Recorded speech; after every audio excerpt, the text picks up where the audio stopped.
Hello everyone and welcome to our video tutorial Hello on the law everyone of and sines welcome and to this cosines. video on the law of This video sines is and for cosines. my major activity requirements and especially for those students who are struggling to understand the law of sines and cosines. So let's go ahead and get started. To begin, we have a triangle with an angles A, B, and C. Along with sides, we have A, B, and C. So let's go ahead and label the altitude H1. So we have two right triangles and we are going to use sine of theta is equal to the opposite side over the hypotenuse. Looking at the right triangle, sine of angle B is equal to the opposite side, which is h1 over the hypotenuse, which is side C. And looking at the other right triangle, we want to find the sine of angle C, which is equal to the opposite side of h1 over the hypotenuse of side B. So we have two equations, one with sine of B and the other with sine of C. But we want to have an equation with sine of A. So looking at the triangle, we have the base of side B and the altitude is going to be h2.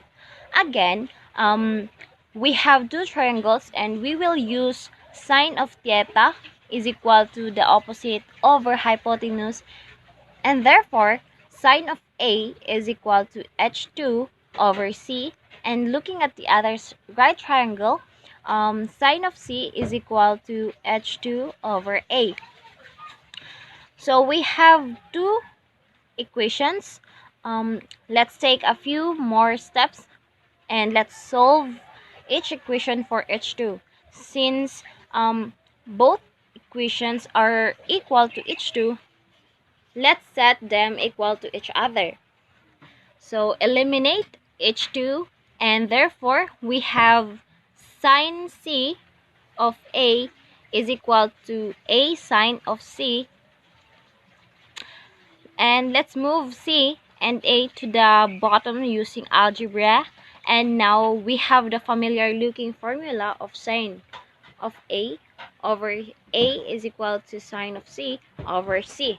But we're missing our more thing. So let's look at the two equations that we left off with above. And again, let's repeat the steps and solve each for h1 and set them equal to each other.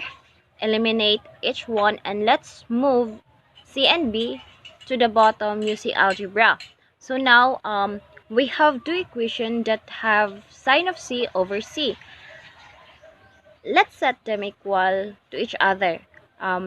We need to rearrange the terms, and now we have the familiar looking formula of the law of sines. So let's go ahead and derive the law of cosines. And we are going to use cosine of theta is equal the adjacent side over the hypotenuse. We have our triangle of A, B, and C, and the altitude is h1. Now, the altitude is going to split side A into the two segments. So, the first segment has the length of x. Therefore, the remaining segment has the length of a minus x. Now, by the Pythagorean theorem, has the side of the highlighted right triangle have the relationship of x squared plus h1 squared is equal to c squared. And taking a look at the other right triangle, we have the relationship of a minus x squared plus h1 squared is equals to b squared. So now we can go ahead and simplify this second equation. So minus x squared becomes a squared minus 2ax plus x squared. Now, remember that x squared plus h1 squared is equals to c squared. Therefore, we can substitute c squared into the second equation. Let's go ahead and find what cosine of angle B is equal to, which is the adjacent side x over the hypotenuse C. We can go ahead and solve for x, which gives us c cosine of B, and we can substitute this into the second equation. So let's go ahead and rearrange the terms, and now we have that b squared is equals to a squared plus c squared minus 2ac. Let's go ahead and rearrange the terms, and now we have that b squared is equals to a squared plus c squared minus 2ac cosine of angle B, and this is one of the cosine's law. B is equals to y over B. To solve for y is we need to substitute this into the second equation.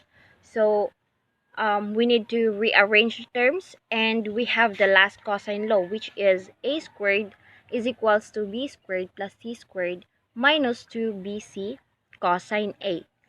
And so these are the laws of sines and cosines. And this will end my tutorial video. Hope you like it. Thank you for watching.